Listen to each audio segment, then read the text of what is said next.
Exercise 3.2 का question number 5। इस question में आपको दिया हुआ है एक आयताकार बाग है जिसकी लंबाई चौड़ाई से 4 मीटर अधिक है। ठीक है, और साथ ही दिया हुआ है कि इसका अर्ध परिमाप 36 मीटर है, तो बाग की विमाएं ज्ञात करें। देखिए, इस क्वेश्चन में जो है आपको 2 हिंट दिए गए हैं। पहला हिंट ये दिया गया है कि आयताकार बाग की जो लंबाई है वो चौड़ाई से 4 मीटर अधिक है। पहला हिंट ये है कि उस बाग की लंबाई, जो उसका लेंथ है, उसकी चौड़ाई से 4 ज्यादा है। इस हिंट से समीकरण नंबर 1 बना लेंगे। फिर दूसरा हिंट ये दिया हुआ है कि उस बाग की जो अर्ध परिमाप है वो 36 मीटर है। यहां से आप समीकरण नंबर 2 बनाएंगे और समीकरण 1 और समीकरण 2 को हल करके आप उस बाग की विमाएं ज्ञात करेंगे। ठीक है, तो यहां पर आपको ABCD एक आयताकार बाग लिया गया है। ABCD एक आयताकार बाग है जिसमें ये जो है आपकी लंबाई है। ओके, ये CD और AB जो है उस बाग की लंबाई है। इसी तरीके से AD और BC जो है ये उस बाग की चौड़ाई है। तो सबसे पहले जो ये क्वेश्चन में बाग की लंबाई और चौड़ाई का मेजरमेंट, उसका माप दिया हुआ नहीं है, तो आपको खुद से मान लेना है कि बाग की लंबाई क्या है और चौड़ाई क्या है। तो आइए हम इस क्वेश्चन को सॉल्व करना शुरू करते हैं। सबसे पहले मानना होगा, माना कि आयताकार बाग की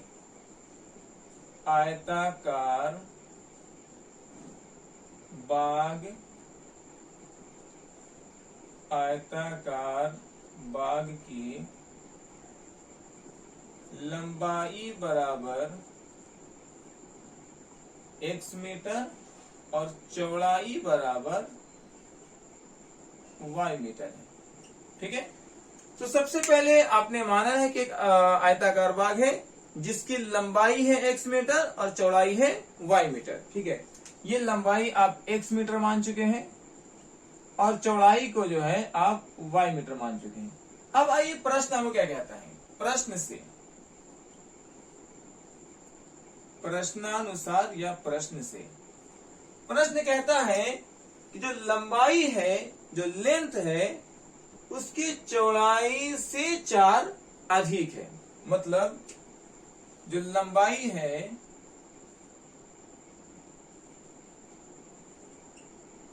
ये उसकी चौड़ाई से 4 अधिक है। ये कह रहा है कि इसकी लंबाई चौड़ाई से 4 ज्यादा है। अब बताएं लंबाई क्या माना गया है। लंबाई माना गया है x मीटर, तो यहां लिखेंगे x इज इक्वल टू चौड़ाई क्या माना गया है, चौड़ाई माना गया y प्लस 4। ये हो गया इक्वेशन 1। ठीक है, इस हिंट से हमने इक्वेशन नंबर 1 जो है तैयार कर लिया है।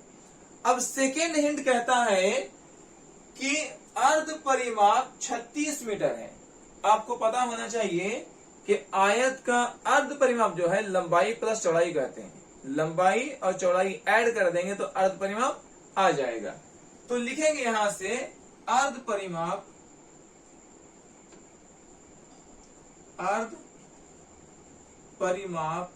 बराबर 36 है। ठीक है जी, और अर्ध परिमाप कहते हैं लंबाई प्लस चौड़ाई को। लंबाई प्लस चौड़ाई जो है आपका 36 है जी। लंबाई है x और चौड़ाई है y बराबर 36 मीटर। ये हो गया इक्वेशन नंबर 2, समीकरण 2। तो यहां तक उम्मीद है आपको समझ आ रहा होगा। क्या दिया गया है, एक आयताकार बाग है। पहला हिंट है कि उसकी लंबाई चौड़ाई से 4 ज्यादा है, तो आपको इक्वेशन 1 बन गया। अर्ध परिमाप 36 है, इक्वेशन 2 बन गया। अब आपको समीकरण नंबर 1 और समीकरण नंबर 2 को हल करना है। अब यहाँ पे क्या करेंगे, समीकरण 1 में जो x का मान है उसको समीकरण 2 में आप रख सकते हैं। तो लिख सकते हैं x का मान समीकरण 2 में रखने पर x का मान x का मान समीकरण 2 में रखने पर, समीकरण 2 में रखने पर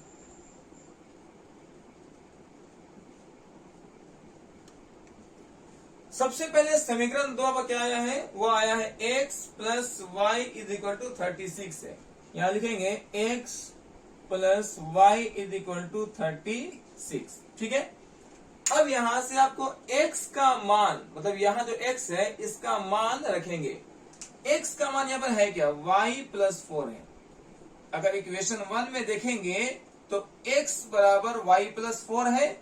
इस x के मान को, मतलब y प्लस 4 को आप यहां पर रखेंगे तो x का मान है y प्लस 4, तो आप लिख सकते हैं x बराबर y plus 4 plus y is equal to 36। एक y और एक y जोड़ेंगे, ये बन जाएगा 2y बराबर 36, और 4 जो है बराबर के दूसरी तरफ जाकर के, 4 बराबर के दूसरी तरफ जाकर के माइनस में हो जाएगा, तो आप लिखेंगे 2y इज इक्वल टू 32। 36 में से 4 घटाएंगे तो 32 आ जाएगा, और यहां से y का मान आप निकाल लेंगे, ये है 32 और बटा में 2, तो ये आ गया आपको 16। इस तरीके से y बराबर 16 मीटर आ गया है। तो आपका एक विमा जो है y क्या माना गया था, चौड़ाई आपको पता चल चुका है कि सर y जो है आपको 16 मीटर है, ये मिल गया है। अब आपको निकालना क्या है, अब आपको निकालना है लंबाई, मतलब x का मान। तो क्या करें, इस y के मान को समीकरण 1 में रख दें। क्या लिखेंगे, y का मान इक्वेशन फर्स्ट में रखने पर, लिखना है y का मान समीकरण 1 में रखने पर। है क्या समीकरण 1 आपके पास, x बराबर y प्लस 4, x बराबर y प्लस 4, यह है आपका समीकरण नंबर 1, x बराबर y प्लस 4। ठीक है, y का मान आपको आ चुका है 16 मीटर, तो यहां लिखेंगे 16 प्लस 4, और ये बन जाएगा आपको 20 मीटर x का मान। इस तरीके से आप इस क्वेश्चन में जो आयताकार बाग है उसकी लंबाई निकाल चुके हैं 20 मीटर, और चौड़ाई आ गया है 20 मीटर। अब चाहे तो इस बात को यहाँ पर लिख सकते हैं कि आपकी जो लंबाई है वो लंबाई आ गया है 20 मीटर, और जो चौड़ाई है वो चौड़ाई आ गया है आपका 16 मीटर। इस तरीके से क्वेश्चन नंबर 5 को सॉल्व किया गया है। अब इसका स्क्रीनशॉट कर लीजिए, फिर हम लोग इस एक्सरसाइज के लास्ट वाले क्वेश्चन को सॉल्व करेंगे। क्वेश्चन नंबर 6 में दिया हुआ है, एक रैखिक समीकरण आपको दिया गया है 2x plus 3y minus 8 is equal to 0। ये जो है समीकरण आपको क्वेश्चन में दिया गया है। आपसे क्वेश्चन ये कहता है कि दो चरों में एक और रैखिक समीकरण लिखिए। ये समीकरण आप खुद से लिखेंगे। ठीक है, एक समीकरण आपको क्वेश्चन में दिया गया है, दूसरा समीकरण आपको खुद से लिखना है, और वो समीकरण ऐसा लिखना है ताकि जो प्राप्त युग्म है उसका ज्यामितीय निरूपण कैसा होना चाहिए, फर्स्ट में प्रतिच्छेद करती हो, सेकंड में समांतर रेखाएं हो, और थर्ड में संपाती रेखाएं हो। ठीक है, तो इस क्वेश्चन में आपको ये कह रहा है कि आपको एक इक्वेशन दिया गया है, ये वाला इक्वेशन आपको क्वेश्चन में ही दे दिया गया है। समीकरण नंबर 1 मान लीजिए, ये आपको दिया हुआ है।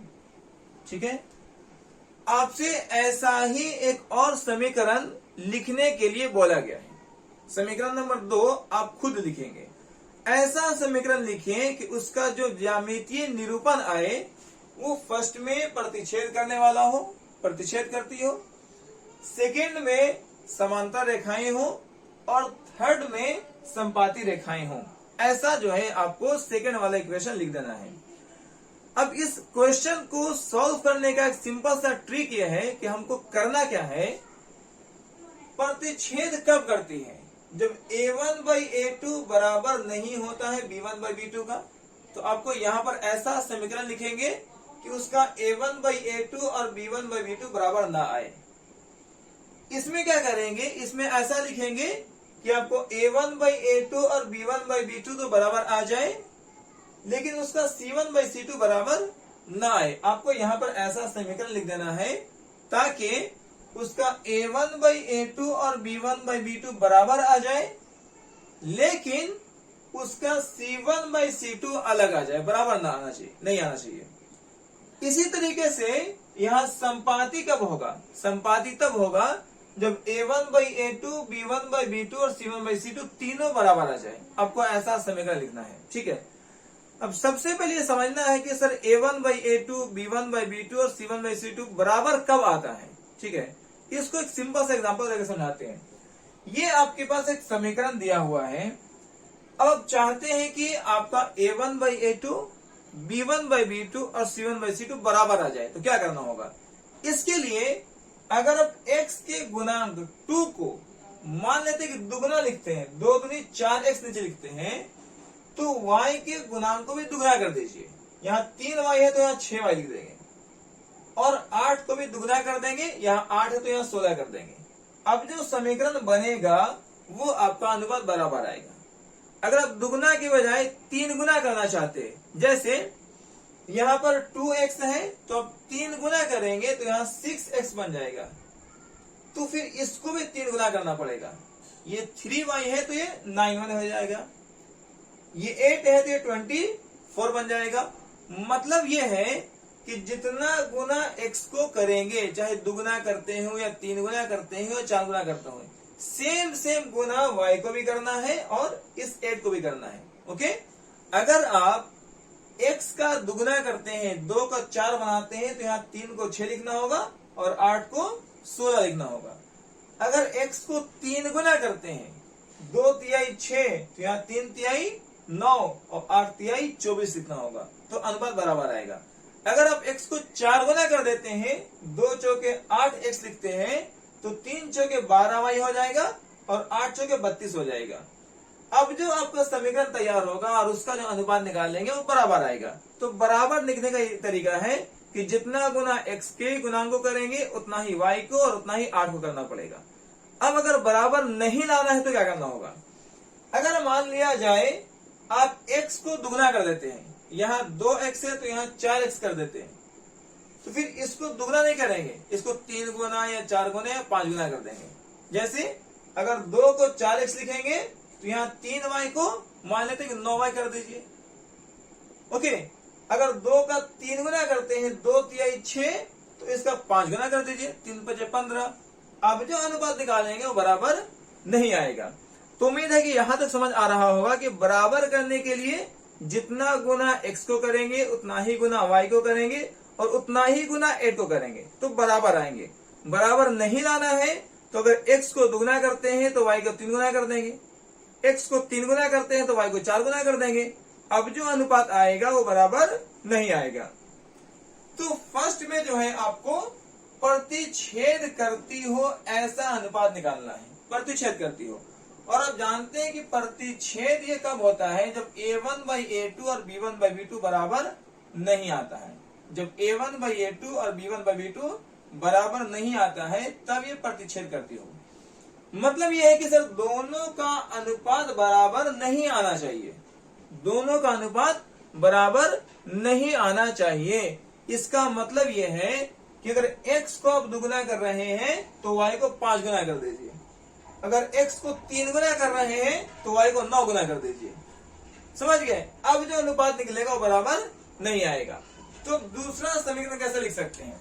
आपको अनुपात बराबर नहीं लाना है तो आपका इक्वेशन बन जाएगा, मान ले यहाँ का दुगुना कर दे रहे हैं, 2 को 4x बना रहे, तो इसका डबल नहीं करेंगे, इसका 3 गुना 4 गुना 5 गुना कुछ भी लिख देंगे। मान लेते 5 गुना लिख देंगे, 5 तिहाई 15 y, और इसको भी कुछ भी लिख सकते हैं, मान लें इसका 8 का 8 ही लिख दे रहे हैं, बराबर 0। अब जो इक्वेशन बना, अब इसका A1/A2 और B1/B2 निकालेंगे तो ये दोनों बराबर नहीं आएंगे। देखिए A1/A2 आपका क्या बनेगा? तो 2/4 है, 2/4, देखिए 2:4 भाग करेंगे 1:2 आएगा, ठीक है जी। B1/B2 निकालेंगे, B1/B2 क्या हो जाएगा? B1 है 3 और B2 है 15, 3 और ये है 15, कट करेंगे 3 एकम 3, 3 बचे 15। अब जब देखेंगे तो ये दोनों बराबर नहीं है, तो लिख सकते हैं कि सर हमारा A1/A2 बराबर नहीं आया है B1/B2 का। इसका मतलब ये है कि ये जो समीकरण का युग्म है ये प्रतिशत करती है। तो बराबर नहीं आने के लिए आपको समझ आ गया। अब आते हैं अपने क्वेश्चन नंबर 2 पे, और इसमें कहता है कि समांतर रेखाएं हो। आपको ऐसा समीकरण लिखना है ताकि समीकरण का जो युग्म बने वो कैसा बन जाए, समांतर रेखा हो। और समांतर तब होता है जब A1/A2 बराबर होगा B1/B2 का और बराबर नहीं होगा C1/C2 का।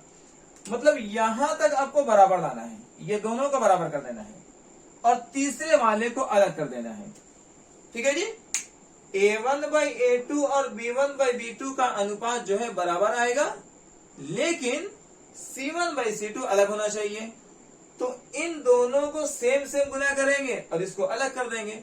मान लेते हैं कि इसको दुगुना कर रहे, इसको दुगुना कर देंगे, इसको 3 गुना कर रहे, इसको 3 गुना कर देंगे और इसको अलग कर देंगे। जैसे देखिए, अगर मान लेते हैं कि x को हम 3 गुना करते हैं, ये 2x है तो यहाँ पर आप 2×3 6x बना दीजिए। जब इसको 3 गुना करेंगे तो इसको भी 3 गुना करना पड़ेगा, 3×3 9y कर देंगे। और इसको 3 गुना नहीं करेंगे, मान लो दुगुना कर देते हैं। अब देखिए क्या होगा, अब इसका 3 गुना किए 2×3 6x, इसका भी 3 गुना किए 3×3 9। अब इन दोनों का अनुपात बराबर आएगा। इसको 3 गुना नहीं करेंगे, इसको दुगुना कर देंगे, 4 गुना कर देंगे, 5 गुना कर देंगे, अनुपात अलग आ जाएगा। देखें, आपको निकालना है A1/A2 आपका कितना आया है, तो 2/3, 2 इसका 3 गुना, सॉरी मिस्टेक से लिखा गया है, 2×3 6x होता ना, मिस्टेक हो गया था। तो यहाँ पर 2×3 6x लिखेंगे 6। तो यहां से जो है 2 एकम 2 और 2×3 6। अब इसका देखिए B1/B2 का, B1/B2 कितना होगा, 3/9, 3/9, 3 एकम 3, 3×3 9। लेकिन C1/C2 करके देखें, C1/C2 क्या हो जाएगा, -8/-16, माइनस माइनस कट जाएगा। ठीक है, 8 एकम 8, 8 दूनी 16। तो A1/A2 B1/B2 क्या आ गया, इक्वल आ रहा है। C1/C2 क्या आ रहा है, अलग आ रहा है। तो इसका मतलब है कि जो समीकरण का युग्म जो बना है वो कैसा होगा, समांतर होगा। ठीक है, तो आपको ये चीज समझना है कि अनुपात कब बराबर होगा, कब बराबर नहीं होगा। अगर सेम सेम गुना करेंगे अनुपात बराबर होगा, अलग गुना कर देंगे अनुपात अलग हो जाएगा। अब तीसरा है कि सर ऐसा समीकरण तैयार करके बताइए जो संपाती रेखा बन जाए। अब संपाती रेखा कब बनता है, जब तीनों ही का अनुपात बराबर आ जाए। A1/A2, B1/B2, C1/C2 तीनों बराबर आ जाएगा, तो अब कहेंगे कि ये जो है इसका युग्म संपाती रेखा बनेगा। बराबर कैसे आता था, जब x को डबल करेंगे तो y को भी डबल करेंगे, फिर 8 को भी डबल करेंगे। अगर आप x को ट्रिपल करते हैं, 3 गुना करते हैं, तो फिर y को भी 3 गुना करना पड़ेगा और 8 को भी 3 गुना करना पड़ेगा। तो सेम सेम गुना करेंगे आप तो क्या आएगा, आपका अनुपात बराबर आ जाएगा। तो मान लेते हैं कि आप जो है x को डबल कर रहे हैं, तो यहां अगर 2x है तो इसमें 4x बनाएंगे, यहाँ 3y है तो यहाँ 6y बन जाएगा, यहाँ -8 है तो -16 बन जाएगा। हम सब का डबल किए, 2 को 4 बना देते हैं, 3 को 6 बना देते हैं, तो 8 16 बन जाएगा, = 0। अब जब इसका अनुपात निकालेंगे तो सभी बराबर आएंगे। देखिए A1/A2 जो है आपका आया 2/4, मतलब 1/2। B1/B2 आया 3/6, इसका भी 1/2। C1/C2 आया -8/-16, -8/-16, माइनस माइनस कट जाएगा, 8 1 जा 8, 8 2 जा 16। क्या तीनों के अनुपात बराबर है, तो बोलेंगे सर तीनों के अनुपात क्या आ रहे हैं, बराबर आ रहे हैं। इसका मतलब ये क्या निकल जाएगा, संपाती रेखाएं। इस तरीके से हम लोगों ने एक्सरसाइज 3.2 को कंप्लीट किया है। अब यहां तक स्क्रीनशॉट कर लीजिए। आज की वीडियो में इतना ही। फिर नेक्स्ट हम लोग 3.3 एक्सरसाइज के क्वेश्चन नंबर 1 से शुरू करेंगे।